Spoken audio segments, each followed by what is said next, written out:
Saya Maria Magdalena Utoboro dengan NIM 2103020113, Program Studi Administrasi Bisnis kelas 1C, Fakultas Ilmu Sosial dan Ilmu Politik Universitas Nusa Cendana Kupang.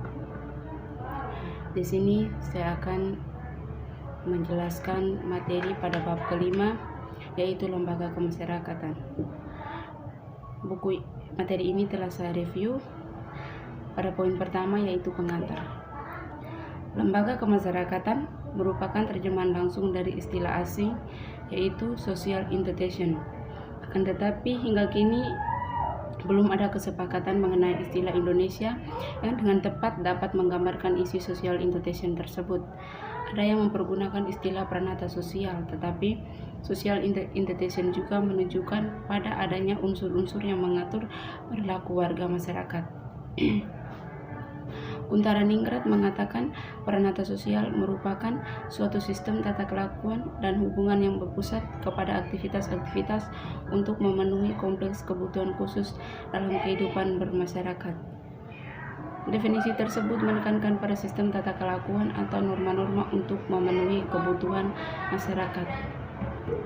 Istilah lain yang diusulkan adalah bangunan sosial yang memungkinkan merupakan terjemahan dari istilah sosial gebilde yang lebih jelas menggambarkan bentuk dan susunan social institution tersebut. Dalam perkembangan selanjutnya, norma-norma tersebut berkelompok pada berbagai keperluan pokok kehidupan manusia. Yang pertama, kebutuhan hidup kekerabatan. Yang kedua, kebutuhan akan mata pencaharian. Yang ketiga, kebutuhan akan pendidikan. Dan keempat, kebutuhan untuk menyatakan rasa keindahan. Dan kelima, kebutuhan jasmani manusia yang menimbulkan olahraga. Dari contoh-contoh di atas, kiranya dapat disimpulkan bahwa lembaga kemasyarakatan terdapat di dalam setiap masyarakat tanpa memperdulikan apakah masyarakat tersebut mempunyai taraf kehidupan bersahaja atau modern, karena setiap masyarakat tertentu mempunyai kebutuhan-kebutuhan pokok yang dikelompokkan terhimpun menjadi lembaga kemasyarakatan. Lembaga kemasyarakatan diartikan sebagai suatu jaringan proses hubungan antar manusia dan antar kelompok manusia yang berfungsi untuk memelihara hubungan-hubungan tersebut, serta pola-pola sesuai dengan kepentingan manusia dan kelompoknya. Seorang sosiologi melihatnya dari sudut pandang kebudayaan yang mengartikan lembaga kemasyarakatan sebagai perbuatan, cita-cita, sikap, dan perlengkapan kebudayaan yang bersifat kekal serta bertujuan untuk memenuhi kebutuhan-kebutuhan masyarakat. Lembaga kemasyarakatan yang bertujuan untuk memenuhi kebutuhan pokok manusia pada dasarnya mempunyai beberapa fungsi. 1. Memberikan pedoman pada anggota masyarakat. 2. Menjaga keutuhan masyarakat. 3. Memberikan pegangan kepada masyarakat untuk mengadakan sistem pengendalian sosial yang untuk sistem pengawasan masyarakat terhadap tingkah laku anggota-anggotanya. Fungsi tersebut mengatakan seseorang hendak mempelajari kebudayaan dan masyarakat tertentu, maka harus diperhatikan secara teliti lembaga kemasyarakatan di masyarakat yang bersangkutan. Poin B, proses pertumbuhan lembaga kemasyarakatan. Yang pertama, norma-norma masyarakat. Supaya hubungan antar manusia di dalam suatu masyarakat terlaksana sebagaimana diharapkan, dirumuskan norma-norma masyarakat. Norma-norma tersebut terbentuk secara tidak sengaja, namun lama-kelamaan norma tersebut dibuat secara sadar. Norma-norma yang ada di dalam masyarakat mempunyai kekuatan mengikat yang berbeda. Ada norma yang lemah, yang sedang, sampai yang terkuat daya ikatannya. Untuk dapat membedakan kekuatan mengikat norma-norma tersebut secara sosiologis dikenal ada 4. Yang 1, cara, 2, kebiasaan, 3, tata kelakuan, 4, adat istiadat. Pengertian di atas mempunyai dasar sama, yaitu masing-masing merupakan norma-norma kemasyarakatan yang memberikan petunjuk bagi perilaku seseorang yang hidup di dalam bermasyarakat. Cara lebih menonjol di dalam hubungan antar individu dalam masyarakat, sedangkan kebiasaan mempunyai kekuatan pengikat yang lebih besar daripada cara, dan tata kelakuan mencerminkan sifat-sifat yang hidup dari kelompok manusia yang dilaksanakan sebagai alat pengawas secara sadar maupun tidak sadar oleh masyarakat terhadap anggota-anggotanya. Tata kelakuan sangat penting karena memiliki alasan-alasan sebagai berikut. Tata kelakuan memberikan batas-batas kepada perilaku individu. Tata kelakuan mengidentifikasikan individu dengan kelompoknya. Tata kelakuan menjaga solidaritas antar anggota masyarakat. Tata kelakuan yang kekal serta kuat integrasinya dengan pola perilaku masyarakat dapat meningkatkan kekuatan mengikatnya menjadi lembaga kemasyarakatan. Dianggap sebagai peraturan apabila norma-norma tersebut membatasi serta mengatur perilaku orang-orang dalam kehidupan bermasyarakat. Lembaga kemasyarakatan dianggap sungguh-sungguh berlaku apabila norma-norma sepenuhnya membantu pelaksanaan pola-pola kehidupan bermasyarakat. Suatu norma tertentu dikatakan telah melembaga apabila norma tersebut dapat diketahui, dipahami dan dimengerti, ditaati dan dihargai. Proses perlembagaan sebenarnya tidak berhenti demikian saja, tetapi dapat berlangsung lebih jauh lagi hingga suatu norma kemasyarakatan tidak hanya menjadi institution dalam masyarakat, tetapi menjadi internalisir. Poin yang kedua, sistem pengendalian sosial.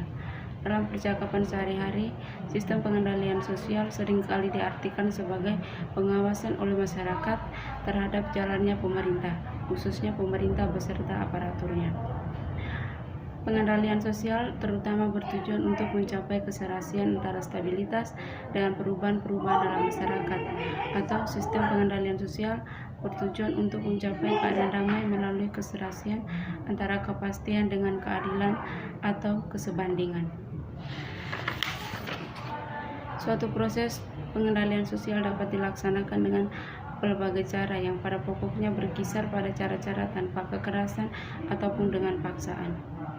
Paksaan lebih sering diperlukan di dalam masyarakat yang berubah karena di dalam keadaan seperti itu, pengendalian sosial juga berfungsi untuk membentuk kaidah-kaidah baru yang menggantikan kaidah lama yang telah goyah.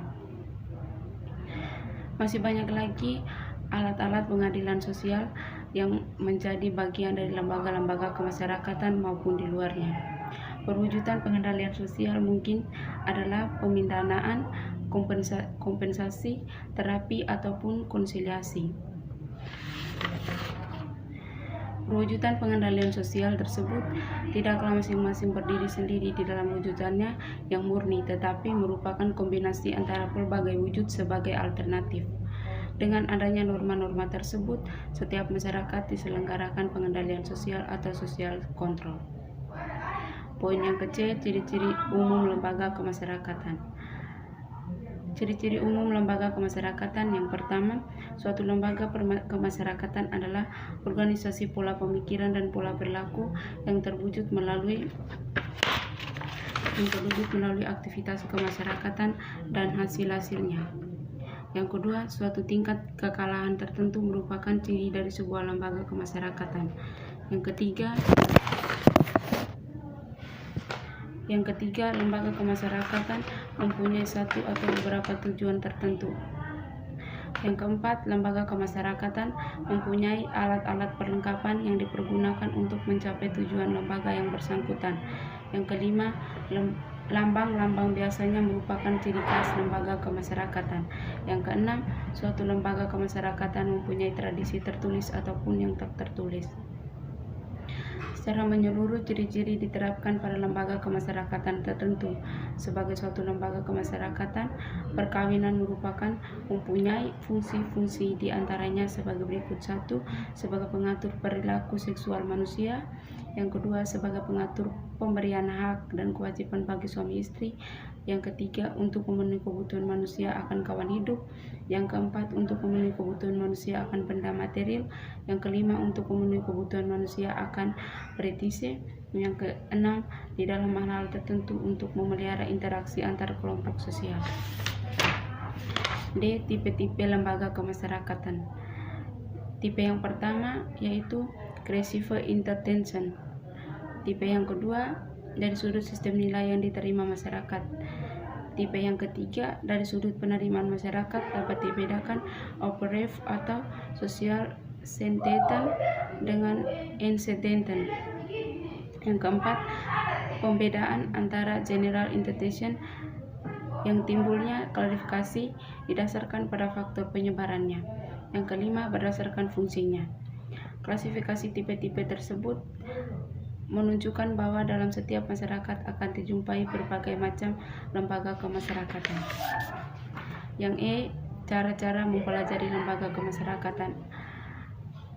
Metode-metode akan dijumpai dalam tiga golongan pendekatan. Yang pertama, analisis secara historis, yaitu bertujuan untuk meneliti sejarah timbul dan perkembangan suatu lembaga kemasyarakatan. Yang kedua, analisis komparatif, yaitu menelaah suatu lembaga kemasyarakatan dalam berbagai masyarakat berlainan ataupun berbagai lapisan sosial masyarakat.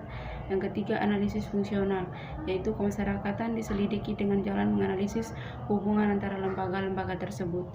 Yang F, conformity dan deviation. Conformity dan deviation berfungsi erat dengan social control. Conformity berarti proses penyesuaian diri dengan masyarakat dengan cara mengindahkan kaidah dan nilai-nilai masyarakat. Sedangkan deviation adalah penyimpangan terhadap kaidah dan nilai-nilai dalam masyarakat. Sekian dan terima kasih.